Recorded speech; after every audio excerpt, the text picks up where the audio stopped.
Hi, నేను మీ సుజాత. ఇంట్లో ఉండే వాటితోనే మండే ఎండల్లో తీయని మామిడికాయలతో చల్లని ఐస్ క్రీమ్ చేశాను. ముందుగా 1 అవర్ పాటు 20 జీడిపప్పులు నానబెట్టాను.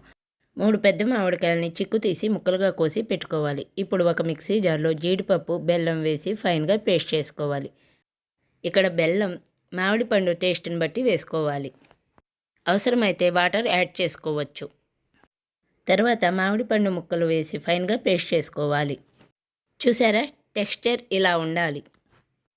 ఇక ఈ మిశ్రమాన్ని ఒక ట్రేలో లేదా ప్లాస్టిక్ డబ్బాలో వేసి హోల్ నైట్ ఫ్రీజర్లో ఫ్రీజ్ చేయాలి. తర్వాత సర్వింగ్ బౌల్లో తీసుకొని ఎంజాయ్ చేయడమే. ఇంట్లో చేసిన మామిడి పండు ఐస్ క్రీమ్, రుచికి రుచి, ఆరోగ్యానికి ఆరోగ్యం.